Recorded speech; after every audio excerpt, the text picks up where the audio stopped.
याची शान, मोठी मोठी बोंडे येती न्यारी याची शान। आला जंगीवान आता आला जंगीवान, आला जंगीवान आता आला जंगीवान।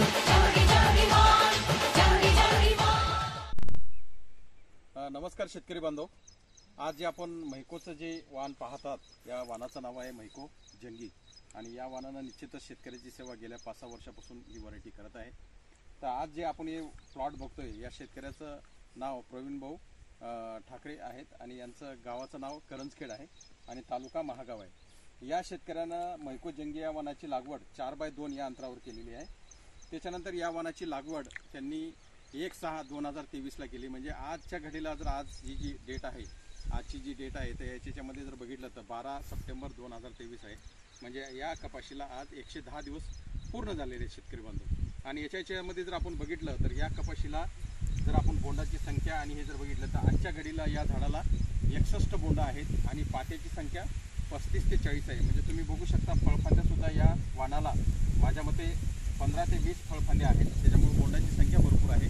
आणि शेतकरी बांधव हे जे शेतकरी आहेत करंजखेडचे हे दरवर्षी गेल्या 3 वर्षापासून म्हैको जंगी हे वाण लावतात। त्याचं कारणच एक आहे की लागवड करून कपाशीचं पीक घेऊन नंतर दुसरं पीक सुद्धा ते घेत असतात दरवर्षी। त्याच्यानंतर कपाशी घेऊन नंतर गहू सुद्धा या कपाशीच्या शेतामध्ये ते घेत असतात। त्याच्यामुळे हे वाण त्या शेतकऱ्याला उत्पन्न पहिल्यांदाच भरपूर देऊन जातं आणि त्याच्यानंतर दुसरं पीक सुद्धा हे म्हैको जंगी या वाणामध्ये घेत असतात। तर शेतकरी बांधव म्हैको जंगी हे वाण दुबार 2 पीक घेण्यासाठी एकदम चांगलं आहे। मी आपल्याला विनंती करतो की जर आपल्याला लवकर येणारं वाण आणि जबर पीक जर घ्यायचं असेल तर निश्चितच आपण जंगी हे वाण आपल्या शेतामध्ये लावून जास्तीत जास्त उत्पन्न आपण घ्यावे अशी मी आपल्याला विनंती करतो। दुसरी गोष्ट, कोरडवाहूमध्ये सगळ्यात क्रांतिकारी वाण जर म्हणलं तर म्हैको जंगी आहे शेतकरी बांधव। या वाणाला आपण सतत दरवर्षी लावलं तर निश्चितच आपली प्रगती चांगल्या प्रकारे होणार आहे। तर येणाऱ्या 2024 या हंगामात आपण म्हैको जंगी या वाणाची लागवड कोरडवाहूमध्ये हमखास केली पाहिजे। नंतर जर दुसरं पीक घ्यायचं असेल, 2 पीक एका शेतात घ्यायचं असेल तर निश्चितच आपण जंगी वाणाची सुद्धा लागवड करायला पाहिजे आणि या वाणाला पसंती आपण द्यायला पाहिजे। धन्यवाद।